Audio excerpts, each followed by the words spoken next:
اللهم صل وسلم وبارك عليك يا حبيبي يا رسول الله. عاملين ايه يا حبايب قلبي؟ وحشتوني من الفيديو اللي فات.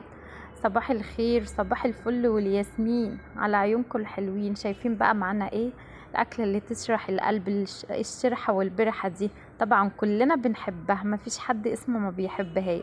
الفسيخ والرنجه طبعا قلت هنا بقى ما بدهاش، لازما اكله الفسيخ والرنجه دي طبعا لازم يكون معاها طبق بطاطس محمره. قشرت بطاطس وبقليها بالشكل ده، هحمرها.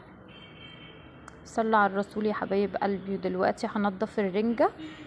انا بقى قلت عبال البطاطس ما تتقلي هشوي الرنجه. جبت طاسه على النار وحطيت فيها الرنجه كده على الجنب ده والجنب ده لحد ما تشوت معايا، بدل ما تشويها على البوتاجاز بتبقى حلوه قوي وهي في المقليه، ممكن ما بتوسخش البوتاجاز كمان. وهنا بفتحها بالشكل ده. وطبعا الرنجة بتعمل ريحة، بعد ما تقفلي علبة البوتاجاز كده ضيفي معلقة قرفة مطحونة او عود قرفة خشب، ما بيخليش اي ريحة زفرة خالص. وهنا بفتحها بالجنب ده من ظهرها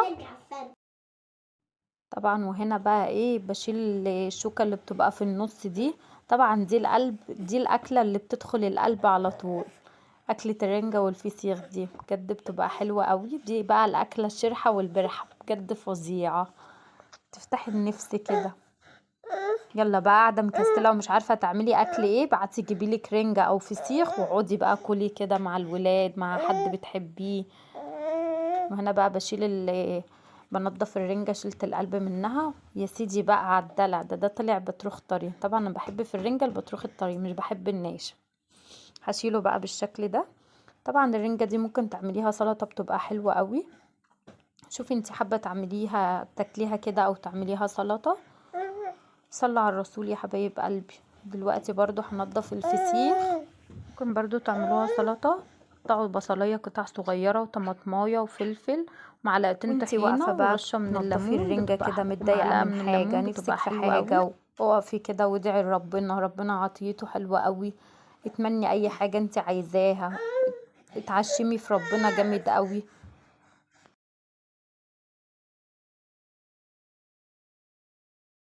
صلى على الرسول يا حبايب قلبي. اتعشمي في ربنا، ربنا كبير وكرمه حلو قوي، وعطيته لينا حلوه في كل حاجه. يا رب كل حاجه، اي حد بيتمنى حاجه ربنا يكرمه يا رب، واللي بيتمنى حاجه تجيله يا رب، يحقق لكم كل اللي بتتمنوه يا حبايب قلبي يا رب.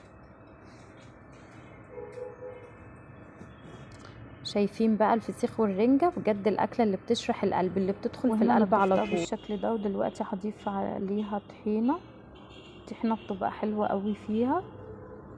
وهنا حطيت طحينة وهنزل دلوقتي هعصر عليها ليمونة كده، بجد بتبقى حلوة قوي في الرنجة بالطحينة بقى بالليمون، مش عايزة اقول لكم. وهنا بقى بعمل ايه، زي شكل بقى كده لزوم التكات والحركات يا حبايب قلبي.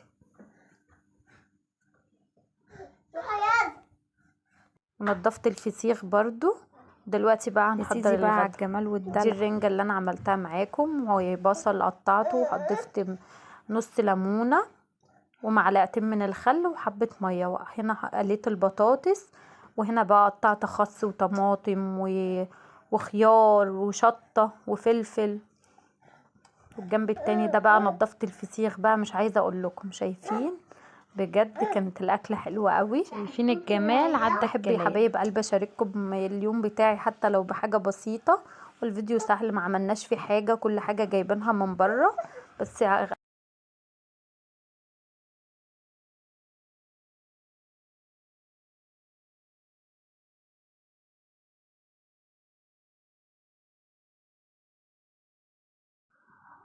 وهنا بقى اوريكم الغدا بتاعنا النهارده كان عامل ازاي. طبعا فسيخ ورنجة زي ما انتوا شفتوا معانا.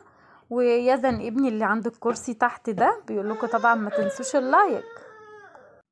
يا رب يا حبايبي تكونوا استفدتوا من الفيديو حتى لو بحاجة بسيطة. ما تنسوش بقى اللايك والشير وتفعلوا الجرس عشان ينزل لكم كل جديد من فيديوهاتي. اشوفكم على خير في فيديو جديد. دعوة حلوة ولكم بالمثل.